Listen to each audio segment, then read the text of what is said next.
नमस्कार. जगभरामध्ये आपण पाहतोय की शस्त्र निर्मितीची होड लागलेली आहे. प्रत्येक देशाला असं वाटतं की आपली देशाची सीमा ही सर्वाधिक सुरक्षित राहावी, त्यासाठी वेगवेगळे शस्त्र निर्मिती आपण करताना देशांना बघतोय.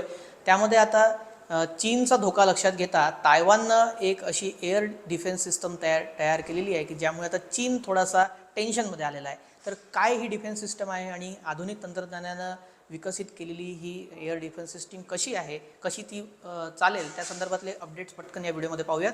तर टी डोम नावाची ही तायवानची बहुस्तरीय मल्टी लेवल हवाई संरक्षण प्रणाली आहे, एअर डिफेन्स सिस्टम ज्याला आपण इंग्रजीमध्ये म्हणतो. राष्ट्राध्यक्ष लाई चिंगते यांनी नुकतंच याचं अनावरण केलं.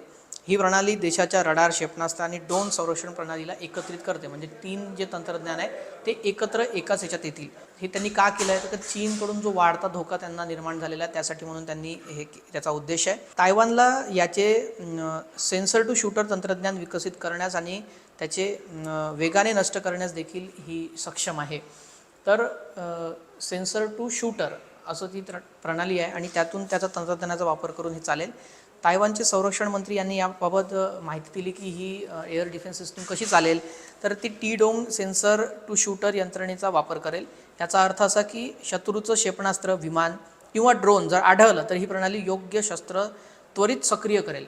म्हणजे जर काही आढळलं तर त्याला नष्ट करण्यासाठी कोणतं शस्त्र आपण वापरलं पाहिजे ते प्रणाली स्वतः, ती तंत्रज्ञान स्वतः आयडेंटिफाय करेल आणि लोड करेल आणि फायर पण करेल. त्यामुळे अशा प्रकारे आपण पाहतो तंत्रज्ञानाचा वापर आता अधिकच होऊ लागलेला आहे. तर चीनचा धोका तायवानला जास्त असल्यामुळे अमेरिकासुद्धा तायवानला मदत करत असतो शस्त्रनिर्मितीसाठी. तर यातूनच आता आपण पाहतोय की जागतिक पातळीवर शस्त्रनिर्मितीची होड ही खरंच जगाचं टेन्शन वाढवत आहे. जर इतकेच पैसे आपण कुठल्या दुसऱ्या योजनेसाठी लावू शकलो तर ते फार चांगलं होईल असं अनेकांचं मत आहे. तुम्हाला याबाबत काय वाटतं हे कमेंट करून नक्की सांगा आणि असेच ग्लोबल अपडेट पाहण्यासाठी न्यूज 18 लोकमतला सबस्क्राईब करायला विसरू नका.